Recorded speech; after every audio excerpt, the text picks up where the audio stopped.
নমস্কার। পজিটিভ বার্তার উদ্যোগে আমাদের এক নতুন অভিনব উদ্যোগ শান্তিনিকেতন ই-হাট। সৃজনশীলতা, সংস্কৃতি এবং ডিজিটাল প্রযুক্তির এক দৃঢ় মেলবন্ধন।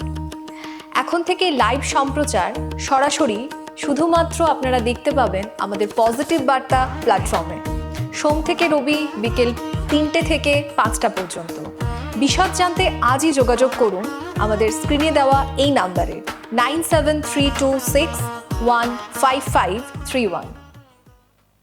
নমস্কার, আমি অদিতি। আমরা চলে এসেছি আমাদের পজিটিভ বার্তার বিকাশ টকশোর অনুষ্ঠানে। আমাদের সাথে আজকে আমাদের পজিটিভ বার্তার স্টুডিওতে উপস্থিত আছে কার্তিক অধিকারী মহাশয়। ওনাকে অসংখ্য ধন্যবাদ আমাদের পজিটিভ বার্তার স্টুডিওতে আসার জন্য। আজকে আমরা ওনার সাথে কথা বলবো।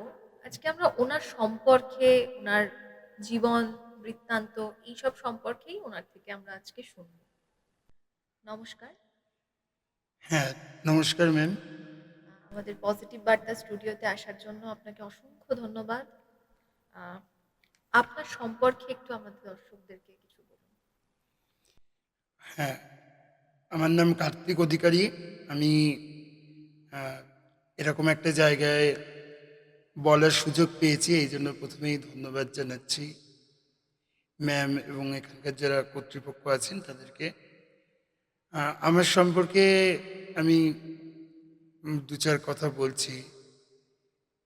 আমি প্রথমে দেখতে পেতাম, তো একটা ভুল ট্রিটমেন্টে, মানে আমার জয় বাংলা হয় যখন আমি ক্লাস 2-3-তে পড়ি, তখন লোকাল ডাক্তার দেখানো হয়েছিল। সেখানে একটা ভুল ট্রিটমেন্টে আমার দৃষ্টিশক্তি নষ্ট হয়ে যায়। তারপরে আমি কিভাবে পড়াশুনো করব বুঝতে পারছি না। খুবই খারাপ লাগছিল যে আমি আর অন্যদের মতো পড়তে পারবো না, স্কুলে যেতে পারবো না। কিন্তু খোঁজ খবর করতে করতে রামকৃষ্ণ মিশনের খোঁজ পাই, নরেন্দ্রপুর রামকৃষ্ণ মিশন ব্লাইন্ড বয়েস একাডেমি। তো সেখানে আমাকে ভর্তি করে দিয়ে আসেন মা। সেখানে আমি ক্লাস ইউজি থেকে একদম ক্লাস 12 অবধি পড়েছি। রামকৃষ্ণ মিশনে পড়ার সময় খুব মন খারাপ হতো প্রথম প্রথম, যে বাড়িতে সবাইকে ছেড়ে থাকা ছোট বয়সে। কিন্তু বন্ধুদের সঙ্গে মিলেমিশে কিছুদিন থাকার পরে আমার আর রামকৃষ্ণ মিশন ছেড়ে বাড়ি যেতে ইচ্ছা করতো না। এত ভালোবাসা পেয়েছিলাম ওখানে, যারা স্বামীজি মহারাজ রয়েছেন বা বন্ধুরা, টিচার্সরা ভীষণ আপন করে নিয়েছিলেন। এবং রামকৃষ্ণ মিশনে সমস্ত কিছু আমাদেরকে হাতে ধরে ধরে শিখিয়েছে। আমি যেমন সেতার শিখেছিলাম রামকৃষ্ণ মিশনে, এছাড়াও গান, এসরাজ, বাঁশি, কম্পিউটার, হাতের কাজ, সুইমিং, সমস্ত কিছু আমাদের ওখানে শেখানো হয়। এছাড়াও ওখানে বিভিন্ন রকম কম্পিটিশন হতো, ডিবেট, এছাড়া গান, কবিতা, সব কিছুতে আমরা অংশগ্রহণ করতাম সাধারণ ছেলে মেয়েদের সঙ্গেই। তো আমার কখনো পরের দিকে কখনো মনে হয়নি যে আমি অন্যদের থেকে আলাদা, বা অন্যরা আমাকে হয়তো অন্যভাবে দেখছে বা সিম্প্যাথি দেখাচ্ছে। কারণ ওনাদের ব্যবহার, বা ওখানে আমাদের ওখানে সাধারণ ছেলেরাও পড়তো, তারা খুব ভালোভাবে মিশেছিল। আর এটা আমার খুবই ভালো একটা লাইফ কেটেছে স্কুল জীবনটা। আর আমার বাড়ি বলতে গেলে কল্যাণীতে, নদিয়া জেলায়। আর আমি রামকৃষ্ণ মিশন থেকে এইচএস পাশ করার পর আমি যাদবপুর ইউনিভার্সিটি, রবীন্দ্রভারতী ইউনিভার্সিটি, বিশ্বভারতী, এই সমস্ত ইউনিভার্সিটিগুলোতে একসঙ্গে চান্স পেয়েছিলাম। তো বিশ্বভারতী আমাকে রবীন্দ্রনাথের বিভিন্ন লেখা, গল্প ভীষণভাবে আকর্ষণ করত। এবং যেহেতু রবি ঠাকুরের নিজের হাতে করা এই ইউনিভার্সিটি, তাই আমি এখানেই পড়তে আসি। এবং বিশ্বভারতীতে এসে আমার একটুখানি চিন্তা ছিল যে এতদিন আমি একটা ঘেরাটোপের মধ্যে পড়াশুনো করতাম রামকৃষ্ণ মিশনে, কিন্তু বিশ্বভারতী একটা বৃহৎ জায়গা, এবং অনেক ছাত্রছাত্রীরা এখানে পড়াশুনো করেন। তো সেখানে আমি কিছুই চিনি না, জানি না সকলে আমাকে আপন করে নেবে কিনা, বা আমি সবাইকে আপন করে নিতে পারবো কিনা, অ্যাডজাস্ট হবে কিনা। তো যাই হোক, প্রথম প্রথম এসে আহ, 2-3 দিন এরকম গেছে। প্রথম প্রথম ভালো লাগতো না, ক্লাসে গিয়ে বসে থাকতাম, কাউকে চিনতাম না যেহেতু। আবার স্যার পড়িয়ে দিত, তারপর আবার ক্লাস করে চলে যেতাম। তো মনে হতো যে না, এটা রামকৃষ্ণ মিশনের মতো নয়, রামকৃষ্ণ মিশনের থেকে অনেক আলাদা। কারণ রামকৃষ্ণ মিশনে যেহেতু ছোটবেলা থেকে পড়েছি, 12 বছর থেকেছি, একটা বন্ডিং তৈরি হয়ে গেছিল সকলের সঙ্গে। কিন্তু যাই হোক, আমার ধারণা পরবর্তীতে ভুল হয়েছে। বিশ্বভারতীতে এসেও আমি খুবই ভালোবাসা পেয়েছি, টিচার্সদের কাছ থেকে সাপোর্ট পেয়েছি। বন্ধুবান্ধবীরা ভীষণ আপন করে নিয়েছে, একসঙ্গে ঘুরতে যাওয়া, সিনেমা দেখতে যাওয়া, সমস্ত কিছু একসঙ্গে। মানে আমি যে দেখতে পাই না, আমার সেটা আলাদা করে কখনো ফিল হয়নি এখানে এসে।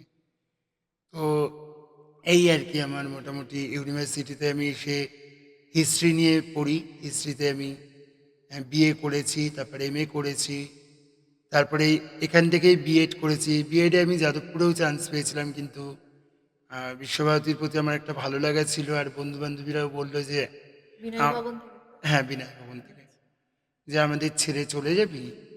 তো সেই জন্য আমি আর যেতে পারলাম না। বিএডটাও এখান থেকে করলাম, এমএডও এখান থেকে করেছি।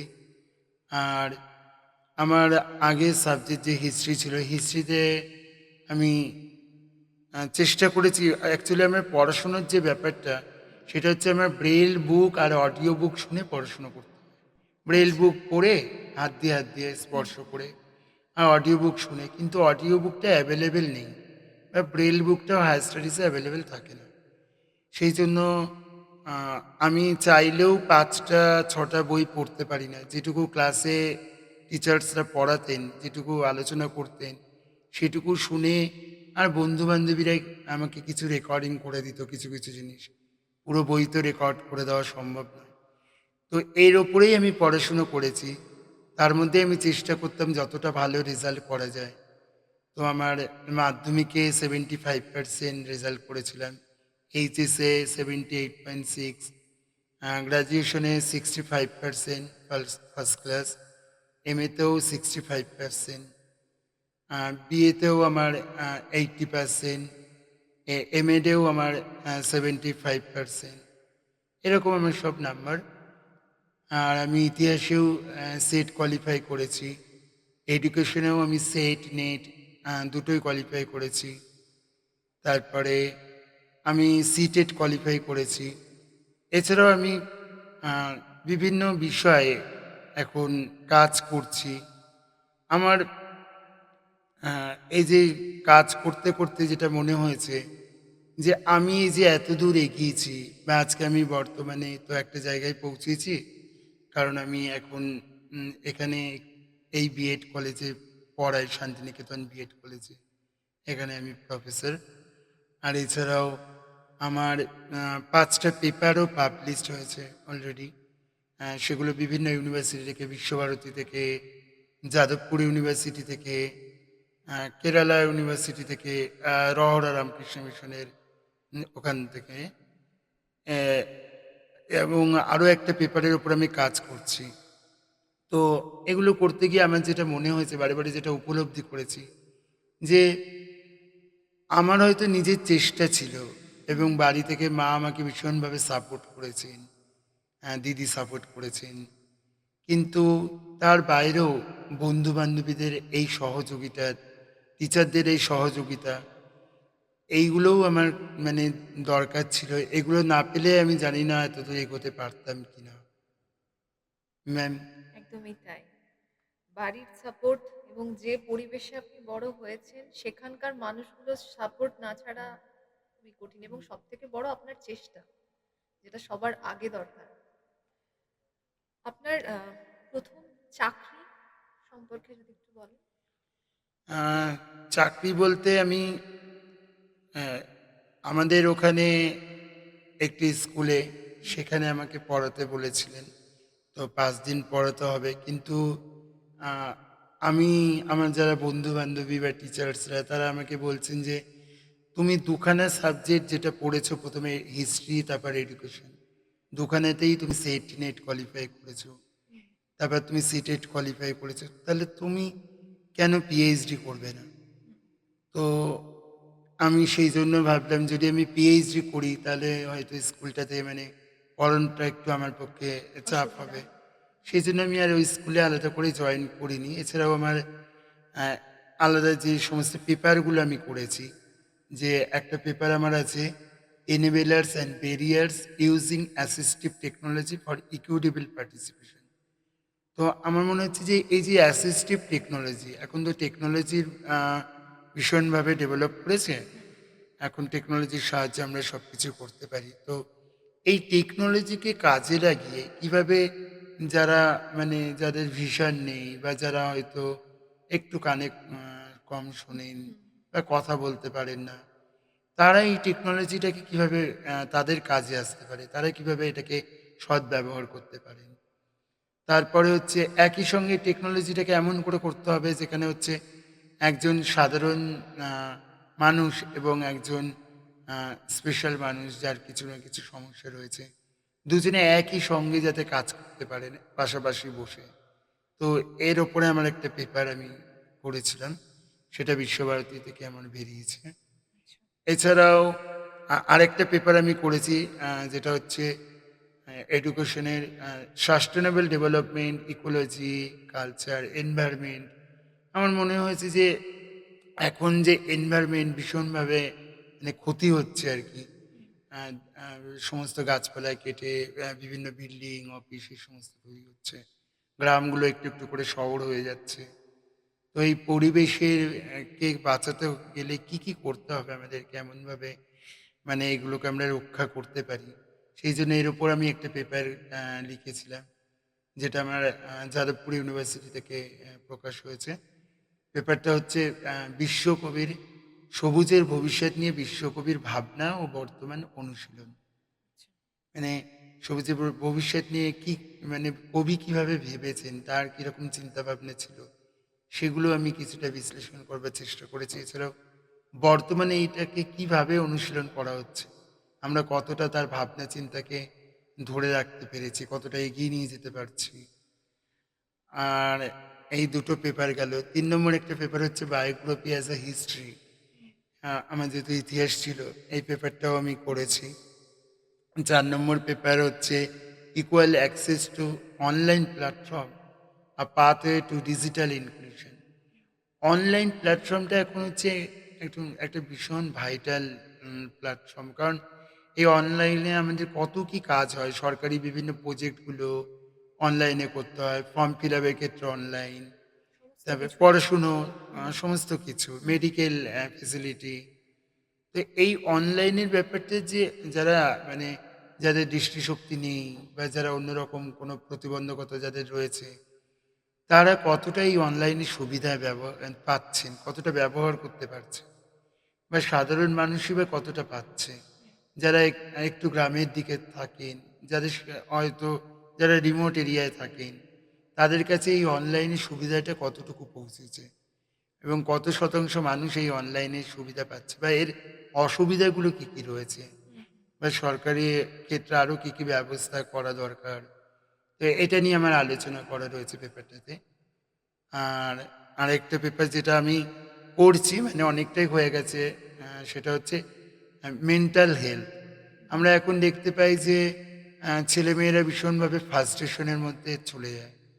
এই ফ্রাস্ট্রেশনে কোন শ্রেণীর ছেলেমেয়েরা যাচ্ছে, মানে কীরকম এজের ছেলেমেয়েরা কেন যাচ্ছে, তাহলে ফ্রাস্ট্রেশনে যাওয়ার তো একাধিক কারণ থাকতে পারে, কিন্তু এখন এই সময়টাই দেখছি আমরা লক্ষ্য করে বেশিরভাগ ছেলে মেয়ে চলে যাচ্ছে। সেখানে বেকারত্ব একটা সমস্যা, আরও অনেক সমস্যা রয়েছে, সেগুলো নিয়ে আলোচনা করা। বা হাইপার অ্যাক্টিভ, আমরা দেখছি এখন বাড়িতে বাবা মারা বা বন্ধু বান্ধবীরা হয়তো খুব সামান্য কিছু কথা বললো, তাতেই অনেকে খুব রেগে যাচ্ছে, চট করে বিরক্ত বোধ করছে। বা এখন আমরা অনেকে মানে নিজেদের কতটুকু বলা হয়ে যাচ্ছে কিন্তু অন্যদের কথা আমরা শুনতে চাইছি না। এই যে জিনিসগুলো, অ্যাংজাইটি, এইগুলো নিয়ে আমি এই পেপারটা করছি আর কি। আচ্ছা আচ্ছা। এবং আমার ইচ্ছে আছে এই 5টা পেপার একত্রিত করে একটা বই বের করব। আর কেরিয়ারে তো এখন আমি বর্তমানে বললাম শান্তিনিকেতন বিএড কলেজে হিস্ট্রির মেথড টিচার, এখানে পড়াচ্ছি। নিশ্চয়ই আপনার সেই আশা পূর্ণ হবে। আপনার যে কারেন্ট প্রফেশন, সেই কারেন্ট প্রফেশনে আপনি কতটা খুশি বা স্যাটিসফাইড আপনি? হ্যাঁ, আমি এখানে যেখানে শান্তিনিকেতন বিএড কলেজে পড়াচ্ছি, এখানে এইচআর, প্রিন্সিপাল বা বাকি যে কলিগ টিচাররা রয়েছে, প্রত্যেকে আমাকে ভীষণ সাপোর্ট করেন, খুবই ভালোবাসেন। আমার সুবিধা অসুবিধা মানে কোনো কিছু আমার এখানে সমস্যা হয় না। আমি এনাদের সঙ্গে কাজ করে খুবই খুশি। কিন্তু একটা বিষয় আরকি, সামনের দিকে এগিয়ে যাওয়ার ইচ্ছে রয়েছে। হ্যাঁ, আরো ভালো আরো সামনের দিকেও, হ্যাঁ, যে ইচ্ছেটা রয়েছে মানে আমি একটা মানুষকে দেখাতে চাই যে কোথাও থেমে গেলে হবে না। মানে এগিয়ে জীবনে যেতে হয়তো হবে। বাধা আসবে এবং সেই বাধাগুলোকে নিয়েই আমাদেরকে এগিয়ে যেতে হবে। বাধাগুলোকে পেরিয়ে যেতে হবে। কিন্তু আমি যদি মনে করি যে আমার আর সামনে যাওয়ার জায়গা নেই, আমি সামনে কি করে এগোবো? তাহলে কিন্তু আমি কোনোদিনই এগোতে পারবো না। তাহলে এই বিশ্বাসটা নিজের মনের রাখতে হবে এবং নিজের সঙ্গে নিজের মনকে বোঝাতে হবে। নিজের সঙ্গে নিজের লড়াই। আমার মনে হয় আমাদের যারা স্পেশাল, যাদের কিছু না কিছু সমস্যা রয়েছে, তারা হচ্ছে দুটো জায়গায় তারা লড়াই করে। একটা হচ্ছে সমাজের সঙ্গে। সমাজ এখনো তাদেরকে ঠিকভাবে অ্যাকসেপ্ট করতে পারে না। আরেকটা হচ্ছে নিজের সাথে লড়াই। এই ওটাই তো ২ টি। সবথেকে হ্যাঁ, কঠিন, তাই না? নিজের সাথে লড়াইটা। হ্যাঁ, অবশ্যই। মানে এই নিজের সাথে লড়াই যখন আমাকে সমাজ, এখন আমি যে এই যে আমি কলেজে পড়াই বা আমার যে এত ডিগ্রি আছে হুম। বা আমি যে প্রচুর প্রাইজ পেয়েছি ডিবেটে, পোয়েমে অনেক কিছুতে মানে সেতার বাজাতাম। তো প্রচুর কিছুতে আমার প্রাইজ রয়েছে। আমি international award for young people, যেটা ইংল্যান্ড থেকে করানো হয়, হুম। সেখানে আমি ব্রোঞ্জ, সিলভার, গোল্ড ৩ টে স্কেলই আমি কমপ্লিট করেছি সাধারণ ছেলেমেয়েদের সঙ্গে। এটা রামকৃষ্ণ মিশন থেকে করিয়েছিল। হুম। তো যাই হোক, তো এটাই আমার মনে হয় যে এখনো কিছু মানুষের মধ্যে হয়তো ভ্রান্ত ধারণা রয়ে গেছে যে ইনি দেখতে পান না বা ইনি হয়তো ভালো করে হাঁটতে পারছেন না বা ইনি হয়তো শুনতে পাচ্ছেন না, একটু কম শুনছেন, তার মানে ইনি কিছু পারবেন না। এই ধারণা ভুল মানুষের। কারণ অনেকে আছে ভালো গান করে, ভালো আবৃত্তি করে, ভালো কথা বলেন। হ্যাঁ, তো সেটাই আমার মনে হয় যে কাউকে চোখে দেখে, বাইরে থেকে দেখে বিচার করা উচিত নয়। তাকে সুযোগ দেওয়া উচিত, তাকে একটা প্ল্যাটফর্ম দেওয়া উচিত। তারপরে নয় তাকে জাজ করা যেতে পারে সে কতটা কি পারছে। কিন্তু আমরা তাকে সেই সুযোগটাই দিলাম না, অথচ জাজ করছি। সেটা মনে হয় ঠিক নয়। এখানে মানুষের মানসিকতা একটু পরিবর্তনের দরকার রয়েছে। কারণ একদমই তাই। যেহেতু সমাজ এগোচ্ছে, ফলে আমার যেটা মনে হয় আমি যেমন এগিয়ে যাব সামনের দিকে, আমার চারপাশে যারা রয়েছে আমার দায়িত্ব তাদেরকে একসঙ্গে নিয়ে এগোনো। একদমই তাই। তবেই তো আমাদের সমাজে ডেভেলপ হবে। আচ্ছা, এবার যে জিনিসটা জানার, আপনার জীবনে কি কোনো রোল মডেল আছে যিনি আপনার ইন্সপিরেশন? রোল মডেল বলতে আমি তো মানে এরকম তো একাধিক মানুষকে আমি দেখে মানে তাদের দেখে বড় হয়েছি। বিশেষ করে আমি আমার দিদির কথা বলতে পারি। আমার দিদি আহ, মানে আমাকে সবসময় সাপোর্ট করে গেছে যে আহ, যে তুই পারবি। আমি হয়তো অনেক সময় মানুষের ব্যর্থতা সাকসেস দুটোই থাকে। তো হয়তো কোথাও হয়তো আমি হয়তো কম্পিটিশনে আমি সেবারে কিছু হলাম না বা হয়তো একটু ভুল করে ফেলেছি। তো সেটা নিয়ে মন খারাপ করলে আমাকে দিদি বা টিচাররাও আমাকে বোঝাতেন যে দেখো, তুমি আজকে পারোনি মানে কালকে পারবে না এটা নয়। তুমি আবার চেষ্টা করো, তুমি দেখো আহ, কোথায় তোমার ভুল ছিল। হ্যাঁ, তুমি সেটাকে আবার রিভিউ করো, নিজেকে নিজে রিভিউ করো। তাহলে দেখবে তুমি আরো, আজকে হয়তো তুমি যেটা ভালো করতে, সেটার থেকে তুমি কালকে আগামী দিনে আরো ভালো কিছু করতে পারবে। তো এই যে কথাগুলো বা হেলেন কেলার আছেন, যার জীবনী আমি পড়েছি, যিনি কানে শুনতে পেতেন না, কথা বলতে পারতেন না, দেখতে পেতেন না, তবু তিনি কিন্তু বিশ্বে মানে অনেক কিছু করে গেছেন এবং বিশ্বে তিনি ইতিহাসে জায়গা করে নিয়েছেন। মানুষের মনে জায়গা করে নিয়েছেন। তিনি পড়াশুনো করেছেন, বই লিখেছেন। হ্যাঁ, তারপরে লুই ব্রেইল, যিনি আমাদের পড়াশোনার একটা রাস্তা দেখিয়ে গেছেন এবং নিজেও জীবনে দৃষ্টি দৃষ্টিশক্তি ছিল না তার। তো এই যে মানুষগুলো, এনারা যদি পারেন, আমার সব থেকে মানে কথা হচ্ছে যে একজন যদি যে কথা বলতে পারছে না, কানে শুনতে পাচ্ছে না, দেখতে পাচ্ছে না, তবু সে যদি এত দূর এগিয়ে যেতে পারে, তাহলে আমি আমি তো শুধু দেখতে পাই না, তাহলে আমি কেন এগিয়ে যেতে পারবো না? তো সমস্যাটা যদি ভাবি আমরা সমস্যা, তাহলে সমস্যা। কিন্তু যদি সমস্যাটাকে যদি সমস্যা না ভাবি, তাহলে সমস্যা নয়। কারণ এখন আমার অনেক বন্ধু বান্ধবীরা যারা আমার কাছ থেকে পেপার কিভাবে পাবলিশ করতে হয়, কিভাবে প্রপোজাল বানাতে হয়, কিভাবে থিসিস তৈরি করতে হবে, সাধারণ বন্ধুরা যারা, তারা আমার কাছ থেকে শিখে আর কি। এটা আমার একটা ভালো লাগার জায়গা যে একদম। আমি সাধারণ ছেলে মেয়েদেরকে শেখাতে পারছি, বন্ধু বান্ধবীদেরকে, জুনিয়রদের। এবং আমি এই সোসাইটির প্রতি মনে করি আমাদের প্রত্যেকেরই একটা দায়বদ্ধতা আছে। সেই জন্য আমি এখানে একটা অ্যাচিভার্স বলে একটা ট্রাস্ট তৈরি করবার চেষ্টা করছি, যেখানে 150 মতো ছেলে মেয়ে আছে এবং প্রত্যেকে কেউ পিএইচডি করছে, কেউ এমএসসি পড়েছে, কেউ বিএসসি পড়েছে, কেউ চাকরি করছে এবং প্রত্যেকেই ছাত্রছাত্রী এবং তারা ভীষণ ভালো কাজ করে। মানে আমি চেষ্টা করি পুজোর সময় আমরা সবাই মিলে যারা দুস্থ ছেলে মেয়ে, মানে দুস্থ কথাটা হয়তো আমি উইথড্র করলাম, এটা এভাবে বলা উচিত নয়, যারা আর্থিক দিক থেকে হয়তো পিছিয়ে সেভাবে হুম, হুম, স্বনির্ভর হুম। নয়, তো তাদের হাতে একটু নতুন জামা কাপড় তুলে দেওয়া, হ্যাঁ, একটু নতুন বস্ত্র, একটু খাবার। কারণ আমরাও তো পুজোতে ভালো করে আনন্দ করি, যেটুকু করি। আমাদের এখন হয়তো কারোর ১ টা, কারোর ২ টো, কারোর ৩ টে জামা কাপড়ও হয়। কিন্তু কিছু ছেলেমেয়ে এরকম আছে যারা হয়তো ওই সমস্ত পায় না। তো এই আনন্দটা যদি আমি ২ টো জামার জায়গায় ১ টা জামা নিয়ে আরেকটা জামার পয়সা দিয়ে আমি যদি আরেকটা বাচ্চা বা ২ টো বাচ্চার মুখে হাসি ফোটাতে পারি, সেই আনন্দটা বেশি আমার কাছে গ্রহণযোগ্য। তারপরে আমরা যাদের এই যে আমি নিজে যেহেতু উপলব্ধি করেছি যে পড়াশোনার ক্ষেত্রে, তো এই ছেলেমেয়েগুলোকে দিয়ে আমি বিভিন্ন অডিও বুক রেকর্ডিং করাচ্ছি, যাতে আমার পরবর্তীতে যারা পড়াশোনা করবেন, তাদের যাতে কোনো জায়গায় অসুবিধা না হয়। তাদের জন্য বইয়ের অভাবে পড়তে পারছেন না, এই ব্যাপারটা যাতে না থাকে। রাইটারের একটা সমস্যা রয়েছে পরীক্ষা দিতে গেলে, তো সেখানে আমরা রাইটার খুঁজে পাই না। তো সেই রাইটারের সমাধানটা কিভাবে করা যায়, আমি আমার মতো করে চেষ্টা করছি। আপনারাও যদি একটু এগিয়ে আসেন, তাহলে হয়তো আমরা জীবনে আরো ভালো আরো সামনের দিকে এগিয়ে যেতে পারবো, আরো ভালো কিছু অ্যাচিভ করতে পারবো। একদমই তাই। আহ, আপনার জীবনের সবচেয়ে বড় ভয় বা আশা কি? আমার জীবনে আহ, ভয় বলতে গেলে যে আমি যে কাজটা করতে চাইছি, হুম, সেই কাজটা যতক্ষণ না আমি 100% সাকসেস পাচ্ছি, হুম, ততক্ষণ আমার মানে কোথাও একটা মনের মধ্যে বিরক্ত, অস্বস্তি তৈরি হয়। ভালো লাগে না কিছু।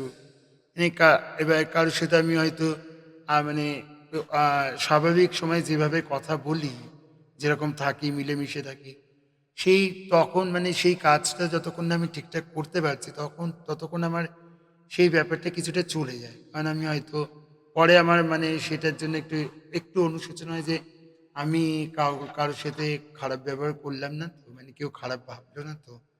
কারণ আমার তখন ওই কাজের দিকেই মন থাকে। আমার মনে হয় যে যখন আমরা যেটা করছি, সেই জিনিসটার প্রতি বেশি করে জোর দেওয়া উচিত। সেটা খেলাধুলো হতে পারে, গল্পের বই পড়া হতে পারে, ক্লাসের বই পড়া হতে পারে, কোনো কাজ হতে পারে।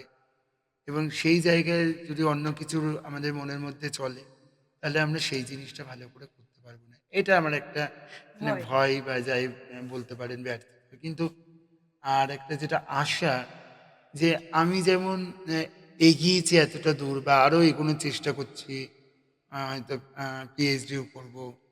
তো আমার মতো করে যারা সমাজে শুধু মানে স্পেশাল প্রবলেম রয়েছে এরকম কিছু নয়, সে সাধারণ ছেলেমেয়েও হতে পারে। হ্যাঁ, আমার মনে হয় অ্যাকচুয়ালি বা প্রতিবন্ধকতাটা বাহ্যিকভাবে দেখা যায়, তাই আমরা তাদেরকে প্রতিবন্ধক বলে আহ, দাগিয়ে দিই। কিন্তু অনেক মানুষ তো আছে যারা মনের দিক থেকেও ভীষণভাবে প্রতিবন্ধকতায় ভুগছেন। হয়তো আপনি দেখবেন একজন ব্লাইন্ড ছেলে বা মেয়ে, সে হয়তো খুবই ভালো গান গাইছে, কিন্তু হয়তো আরেকজন সাধারণ ছেলে তার মতো গাইতে পারল না, বা সে খুব ভালো কথা বলছে বা কম্পিউটারে বসে কাজ করছে, মানে এগুলো জাস্ট ছোট ছোট উদাহরণ, এরকম অনেক কিছু হতে পারে। তো সেই জন্য প্রতিবন্ধকতা ওইভাবে বিচার করা যায় না, আর প্রতিবন্ধকতা মনে হয় আমাদের সেই অর্থে আমাদের সবার মধ্যেই রয়েছে কম বেশি। একদমই তাই। আমরা স্যারের সাথে আজকে কথা বললাম, তো ভীষণ ভালো লাগলো। শুধুমাত্র বোধহয় মনের প্রতিবন্ধকতা না থাকলেই হলো, বাকিটা নিজের উপর। নিজের ইচ্ছা থাকলে সব করা যায়। এটা উনি আমাদের কাছে একজন জলজ্যান্ত উদাহরণ বোধহয়। আজকে আমাদের অনুষ্ঠান আমরা এখানেই শেষ করছি। আশা করছি আপনাদেরও আমাদের আজকের এই পর্ব খুব ভালো লেগেছে। ভালো থাকবেন, সুস্থ থাকবেন, আর আমাদের পজিটিভ বার্তা সাথে